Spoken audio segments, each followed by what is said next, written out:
আজ আমি আপনাদের কাছে এমন একটি রেসিপি শেয়ার করব যেটিতে মাছ মাংস কোনো কিছু দরকার হবে না। তো আজ আমি একটি রেসিপি করে দেখাবো। তো এটিতে আপনারা ভাত, আলু পরোটা, রুটির সাথে পরিবেশন করতে পারেন। ভিডিওটি ভালো লাগলে অবশ্যই সাবস্ক্রাইব করে দিয়ে রাখবেন। আর দেখতে পাচ্ছেন এরপরে আমি শুরু করে দিয়েছি ধনেপাতা কাটা। তো ধনেপাতাগুলো কুচি করে কেটে নিচ্ছি। এরপরে আমি পেঁয়াজগুলো কুচি কুচি করে কেটে নেব। তো দেখুন এখানে আমি পেঁয়াজগুলো ছোট ছোট করে নিচ্ছি বেরেস্তার মতো। তো এখানে আমি দেখুন বেরেস্তার মতো পেঁয়াজগুলোকে কেটে নিয়েছি, তেলে ভাজবো, এগুলোকে আর বেশি করবো না।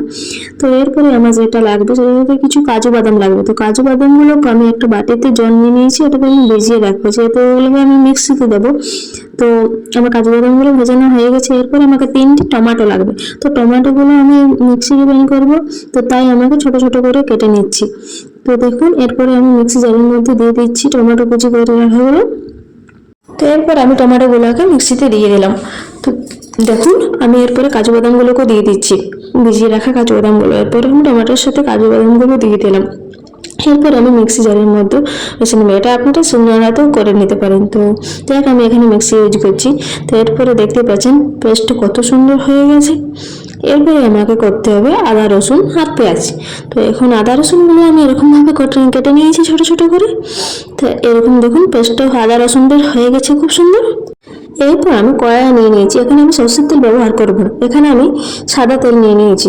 তো কড়াইয়ে দেখুন পরিমাণ মতো আমি তেল নিয়ে নিয়েছি। তো আপনারা আপনাদের ডিমের পরিমাণ মতো নিয়ে নেবেন। তো এই জায়গায় আমি এখানে 4টে ডিম ইউজ করবো, তো সেই পরিমাণে আমি নিয়ে নিয়েছি। এরপরে আমি গোটা জিরে নিয়ে নেব। তো দেখুন আমি গোটা জিরে প্রথমে নিয়ে নিয়েছি। এবার তেলটাতে যখন চলে গেলে ফুটিয়ে যাবে তখন এবার আমি নিয়ে নেব।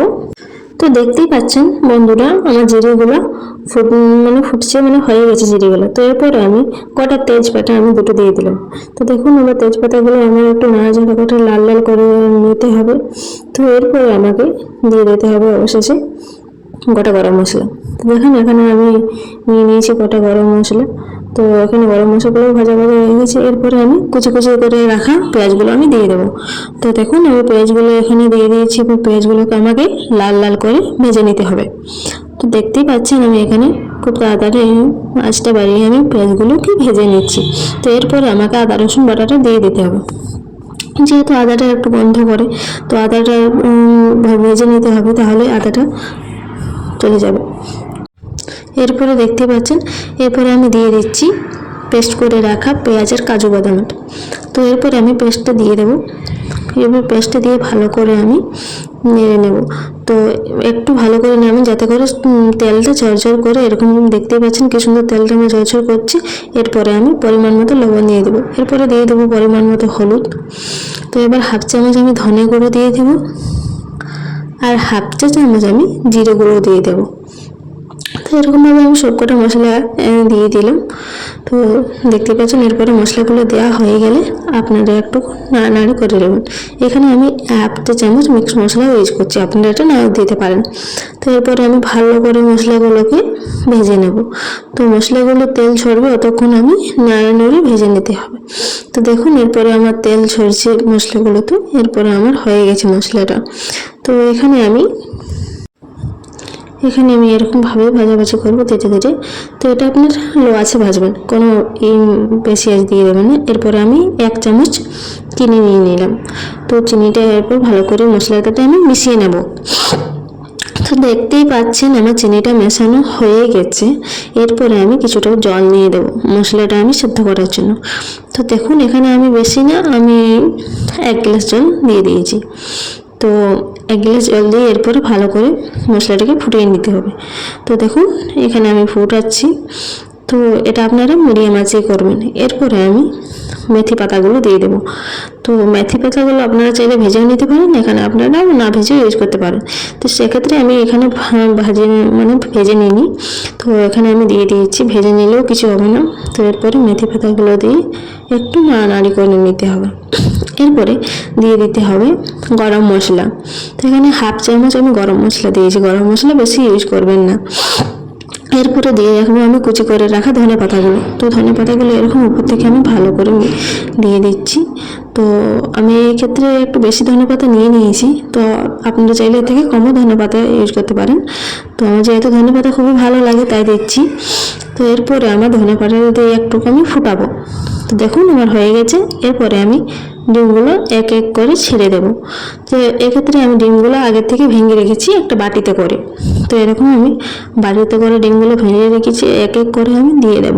তো ডিমগুলো এখানে আমি যেভাবে ঢেলে রেখেছি আমি সেভাবেই দিয়ে দেবো, এখানে আমি ডিমগুলো কোনো নাড়ানাড়ি করবো না। তো দেখুন আমি এখানে 4টে ডিম ইউজ করছি, তো আপনারা চাইলে থেকে বেশিও দিয়ে দিতে পারেন।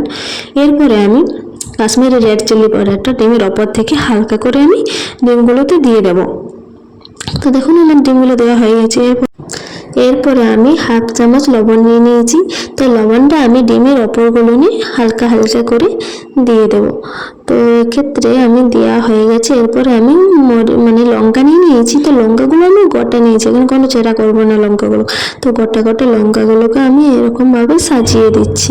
তো আপনারা যদি ঝাল খেতে পছন্দ করেন তাহলে আপনারা লঙ্কাগুলো কেটেও দিয়ে দিতে পারেন। তো এক্ষেত্রে আমি বেশি ঝাল খেতে পছন্দ করি না, তাই এরকমভাবে দিচ্ছি। তো এরপরে আমি ছোটো ছোটো করে পেঁয়াজ রেখেছিলাম, তো পেঁয়াজগুলোকে এরকম ধারে ধারে ডিমেরগুলোতে দিয়ে দিলাম। তো এরপরে দেখুন আমার লঙ্কা আর পেঁয়াজগুলো আমার খুব সুন্দর দেওয়া হয়ে গেছে। এরপরে আমাকে একটুখানি সিদ্ধ করতে হবে। তো এখানে আমি ছোট ছোট করে রেখেছিলাম আমি টমেটো কুচি। তো টমেটো কুচিগুলো আমি পেঁয়াজটার সাথে সাথে দিয়ে দিচ্ছি। তো দেখুন আমার কত সুন্দর লাগছে আমার দেওয়াটা। তো এভাবে আপনারাও সাজিয়ে নেবেন, একটু ডিমটার স্বাদটা বেড়ে যায় এরকমভাবে দিয়ে দিলে। তো দেখুন আমার খুব সুন্দর লাগছে। এরপরে আমি ঢাকনা দিয়ে রেখে দেব 10 মিনিটের জন্য, লো আছে।